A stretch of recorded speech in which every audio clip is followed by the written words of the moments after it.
Hello everyone and welcome to another high elo game, or should I say games plural, of Age of Empires. Today the resetting of the Elos for Empire Wars has made strange bedfellows on the ranked ladder, and so we have a double header of Hoang games.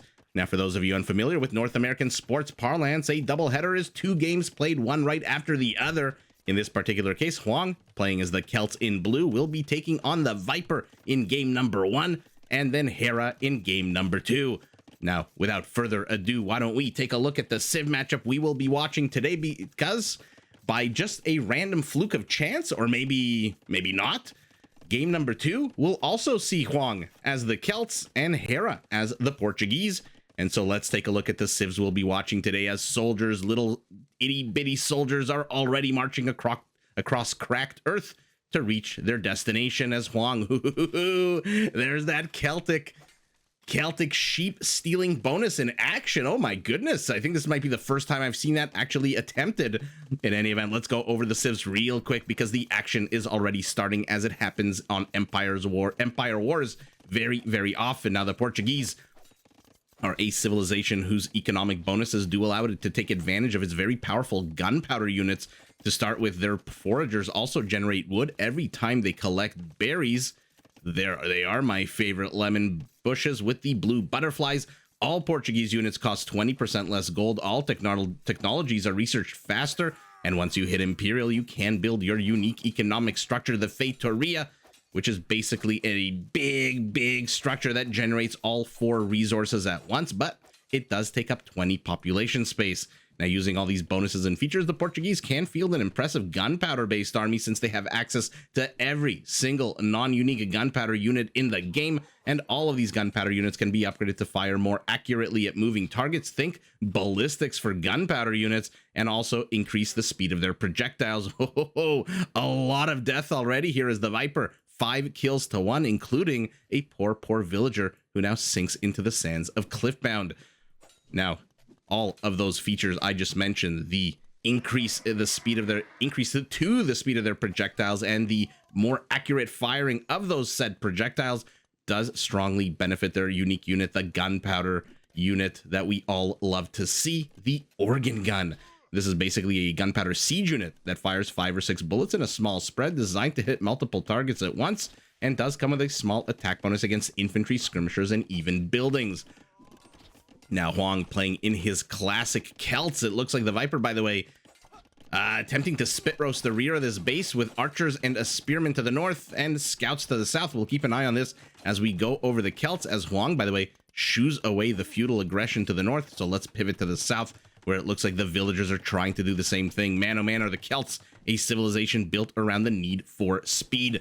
Their lumberjacks work 15% faster than normal, which does help them amass a lot of wood for their primary focus, which is siege. Celtic siege workshops work faster, their siege units fire faster, and all of their siege workshop units can be upgraded to get extra HP. Now, coming back to the need for speed, their infantry do move faster starting in Feudal Age, their castles and towers can be upgraded to attack faster, and their unique unit, the Woad Raider, is the second fastest infantry unit in the game, and one that is pretty darn powerful. Now, in order to feed a big hungry population, the Celts, as we saw attempted earlier on in the game, can convert and steal enemy herdables, even if they're standing right next to enemy units. Hoang, right as I finish the Civ intros, is already in Castle Age. The Viper, unless he's queued this up, no, he has not queued it up, is very much stuck in the feudal. Sorry, did I say Hoang hit the feudal? I think I meant to say Hoang hit Castle Age. If I did, he is now plopping down that siege workshop, but Hoang generally likes to plop his siege workshops in a bit of a proxy forward position. In this case, it is very defensive, which means those slow moving but powerful units are going to have to waddle and march all the way across the cracked terrain of Cliffbound. I'm going to zoom out so that we can see where we're on. Think Socotra if instead of water you had Maze Runner on the edges of the map. And more importantly, take a look at this. This is not just your typical terrain in Age of Empires. This is cracked terrain. Any building whose center point touches this cracked terrain takes, I believe, 20% more damage whenever it is attacked. Somebody let me know if I'm right or wrong. I did try to research it. The closest I could find was a post from about 4 years ago that did mention a 20% attack bonus for every unit that attacks a structure that is on cracked earth. Now remember, the center point of your building has to be on cracked earth. So if you imagine this house as a 2-tile by 2-tile, the center point has to be touching, which it looks like this is.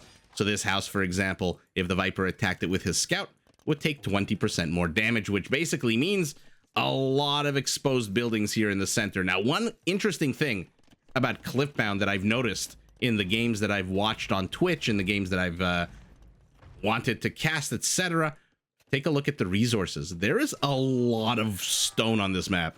Gold, 24,000, not exactly the end of the world in terms of high quantity, but stone, to have 8,400, if not more, stone is pretty darn, that's a high amount on such a small claustrophobic map. Maybe the developer said, hey, we'll give you cracked earth, so you can't really build many structures here to defend your settlements, but in exchange, we'll give you stone so you can repair the walls that you build. I don't know what the logic behind that is, but in any event, one thing makes your buildings and structures weaker, and the plentiful stone makes your walls more bountiful. Oh, we've got an actual proxy siege workshop here. The Viper tried to take the center zebras here with his Portuguese hunters, but now they've been pushed back. He's got a bit of an expansion down south. Ooh, what is he hiding here? Ooh, this is not good.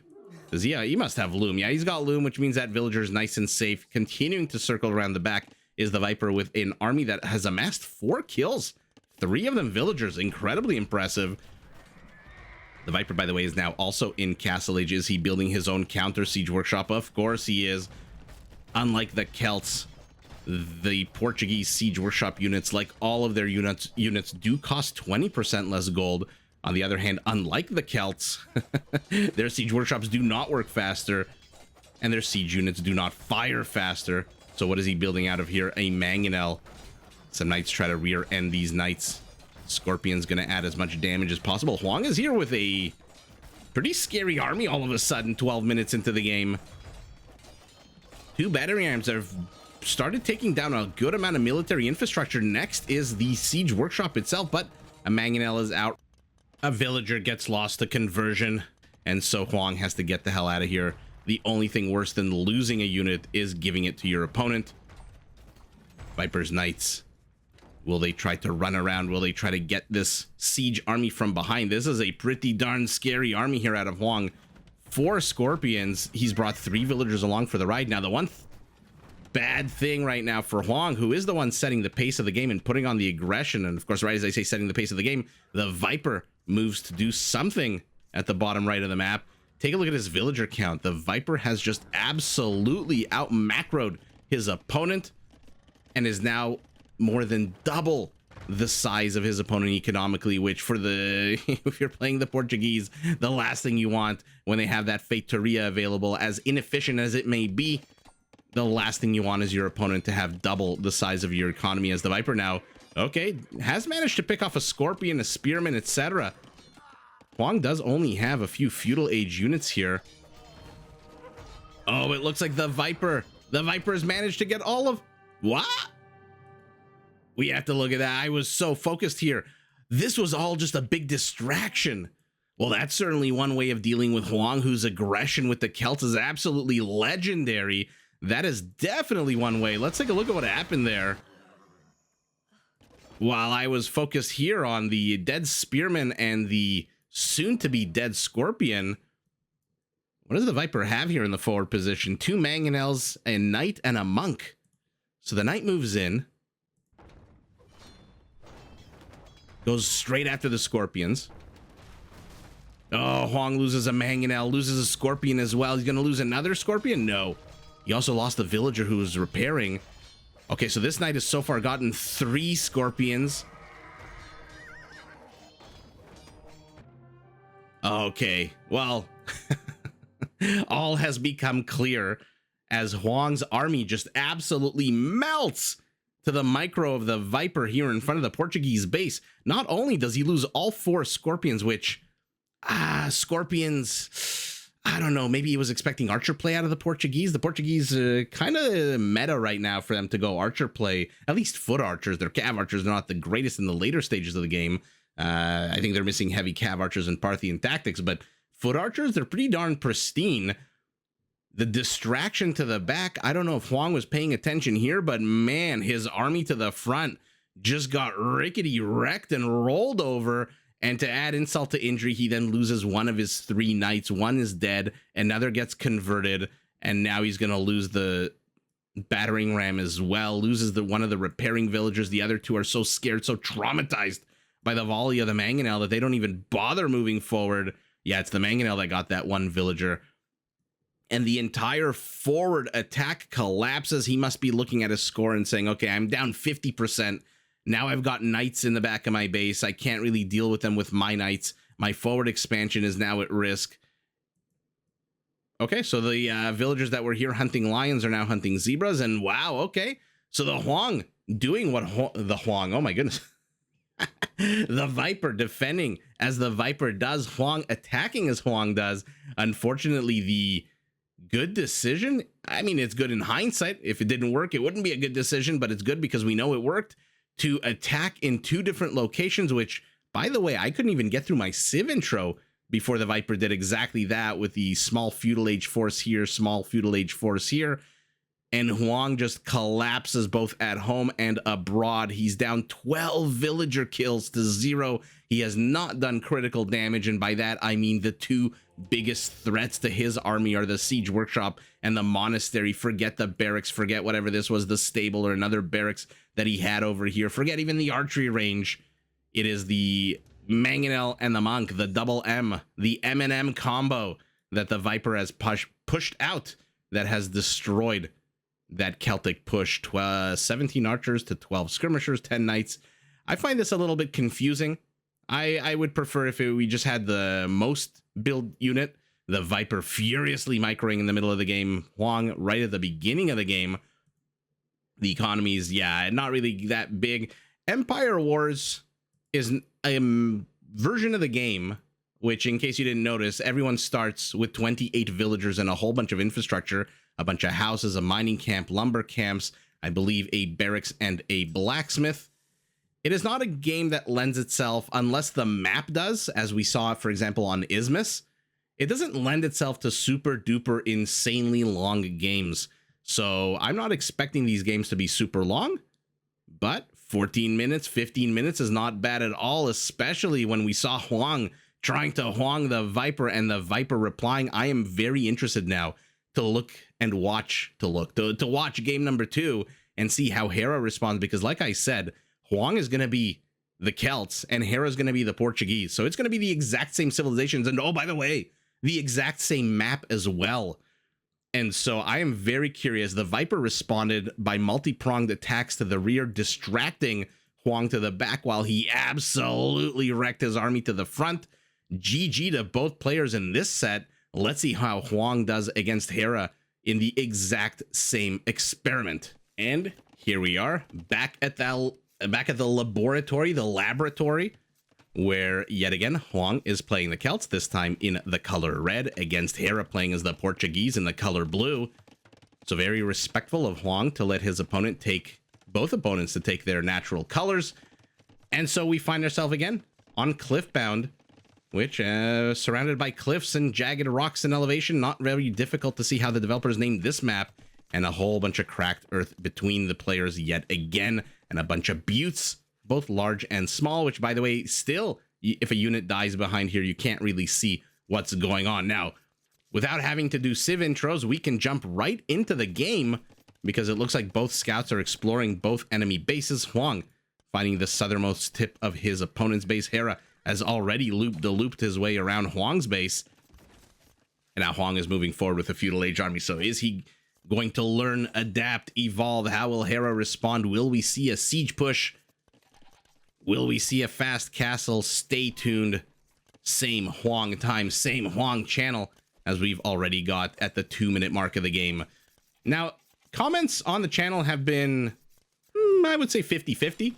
Supportive of Empire Wars, not supportive of Empire Wars. Hera's town center and the villagers inside draw first blood as the Red Scout dead on the dance floor. There are some people who absolutely love this mode of game. This game mode, to put it another way, where you start with 28 villagers in Feudal Age, infrastructure already up, one of your 2 structures to go up to castle already available, and Hera is the first to go up to castle in this particular matchup. So whereas the Viper was very comfortable to stay in Feudal against Hoang, especially when he saw that defensive Siege Workshop, Hera is the first to rush up here off the back of 32 villagers, and Hoang, for the first time, because his opponent is rushing up to Castle Age, is ahead villagers. He's getting a market as well, already has that archery range, so it does have the requisite structures. One extra one. So far, no additional kills. So the first 2 minutes, lightning fast action. The next 2 minutes, a little bit slower, as Hoang now masses quite the Feudal Age army. 9 army count to 5. Hera heads south, wants to discover, hey, I know you're going to be pushing out with villagers and a proxy siege workshop, as Hoang is doing exactly now. When will I see it? When will I discover it? And it looks like Hera vipered the Celts spearman here. Interesting. By the way, has he missed? Hera has missed. Uh-oh. But it's not a siege workshop. It's a stable of all things. Hera will be in Castle Age in just under 30 seconds. A minute away behind, or rather a minute behind him, is our Celt in red. And now Hera sees the stable. Now Hera sees the 4 villagers. What will Hera do? How will he respond? Kill count 6-1. Hoang suffering. Both games, it was 5-1 against the Viper. It's 6-1 against Hera, and it's a double monastery. Okay. So Hera doing something that I think is not very common with the Portuguese, even though I really feel like it should be. When you can reduce the cost of your monk from 100 gold to 80 gold, it does allow you to train, I think, 25% more monks. And 25% more monks, especially when your opponent is somebody like Hoang, who very likely might be going siege, is a fantastic. Oh, by the way, forget 2 monasteries. He's got up to 3 monasteries. So Hera's goal, whereas the Viper tried to distract to the back, I shouldn't say tried, successfully distracted to the back. Hera's goal is, I'm just going to make your stuff my stuff. And if you come at me with siege, let's see if he researches redemption. He hasn't really seen a siege workshop in the forward position. Ongoing elite skirmishers, they're definitely going to help against all of these monks, which, by the way, he sees with the line of... No, he doesn't. Oh, no. I thought the line of sight on the skirmishers was a little bit better. He misses both the extra monasteries. There's redemption. Hera is expecting... He is expecting a siege push, and I don't see a single siege workshop here. Uh-oh. Hera. Uh-oh. So who's gonna prevail here? I mean, he's gonna see the... Oh no, he loses the scout. He also still doesn't see. Oh my goodness. Hoang just absolutely getting taken to town when it comes to visibility and vision and map knowledge. I mean, he's gonna definitely see all of the monks now, right? I don't know what's worse, dumping a whole bunch of money into redemption when there's not a single siege workshop, although I guess he can start going after the buildings. Oh my god, there's so many monks. The skirmishers are just not able. He thiefs 4 of the skirmishers. They're not even able to kill the monks because the other monks, there's so many of them that they're just healing each other. And now all of a sudden, 4 units is an 8-unit swing, and Hera's army is 10 units bigger than his opponent. The monks, by the way, how many? 1, 2, 2 of them have full faith. Okay, there we go. There's redemption. So if you're not familiar with how redemption works, not only does it allow you to take your opponent's siege, it also allows you to take their structures as well. Well, 99% of structures, there are some like the monastery, like the town center, the castle, that cannot be taken. And look at the sniper lines. Okay, he might be able to get monks now if they're focused on converting. No, Hera. Hera takes 3 more. Oh my god. And Hoang says, no, thank you, sir. No, thank you. You cannot take any more of my army because my army is now dead. And the army count is 20-6. This is the power of conversion. by the way. If you convert 1 unit, it's a 2-unit swing because you gain 1 and your opponent loses 1. And so, holy moly, let's take a look at conversion count before we look at anything else. 8 out of 24 is a third of the Celtic army. So there you go. 2 very interesting, different approaches to Hoang's aggression. The aggression out of him in game number 1 was Siege. The aggression out of him in game number 2 was a bit more of a standard Feudal Age style push. Not too sure why he rushed his butt up to Castle Age if the goal was to just get light ranged units like skirmishers. I mean, I guess the stable, maybe to go knights. You're going to go knights against the Portuguese. Interesting choice. Interesting choice. He did play Hera a day after he played the Viper, so you never know. Hoang might be trying something new. But ultimately, 9 or 10.5 minutes into the game, our Celt just has too much of his army taken, too many of his units killed. By the way, Hera, 12 kills to 5. In addition to the 12, he gets 8 conversions, which leaves Hoang with an army of 6 skirmishers, which can't ever take out these monks, because if a monk gets attacked, the other ones just immediately hop in and start healing them, especially with Hera's micro. I don't think that happens naturally. I think one monk heals an injured monk and then the others don't do it. But I think Hera's micro is strong enough that, let's put it like that. Hera's micro is pretty good. Pretty good. Not to get too Larry David about it. And so he'll definitely not lose a single monk. Hoang has killed 5 total units to the 12 of his opponent. I can't imagine economies are very big when your opponent's got 9 monks and is tiefing your units. Yeah, the economy is oddly similar. Hera not really that much ahead. Military, though, also 8 kills. Army highs are not, or no, what am I looking at? Yeah, total army high. Not that different. But the better army composition here out of Hera and Hoang. I really do wonder what would have happened if he had just gotten a little bit more vision. If his skirmisher had just gone a little bit in here. If that scout whose carcass is still here had just gone a little bit further in, he would have seen 3 monasteries. And how would he have reacted? What would he have done? Ultimately, we'll never know. Questions upon questions upon questions. In any event, I hope you enjoyed today's doubleheader. Like I said, some Empire Wars games, especially on these new maps like Isthmus and River Divide, especially on a few of them that have a huge amount of resources, are designed to take a long time. On this map, much like Socotra, where there's literally nothing between you and your opponent but a lot of cracked earth, which now you know, if you ever play on a map with cracked earth, try to build your structures elsewhere. I guess not on the roads here, but maybe here. I like, by the way, that the elevation on Cliffbound is not cracked earth for the most part. The elevation is just good old-fashioned elevation, which means you might want to depopulate these trees first so that you can take this high ground. Your structures will be safer, at least more sound. Their foundation's a bit more sound. You won't need a home inspection before you plop one down. But ultimately, wow, 2 fun games, 2 different strategies out of Hoang, 2 different responses out of the games, historically 2 best players. And so ultimately, the only winner in this game, in this matchup, in this back-to-back doubleheader is us, the viewers.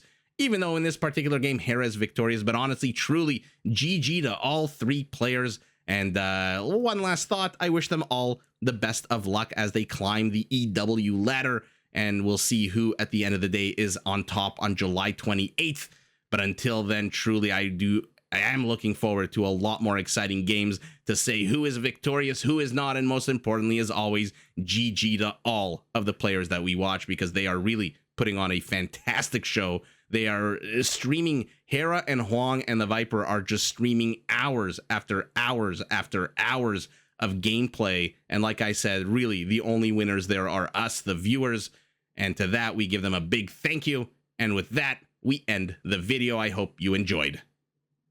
Did you enjoy this video? Check out these other clips and make sure to subscribe and enable notifications so that you're notified of my latest uploads.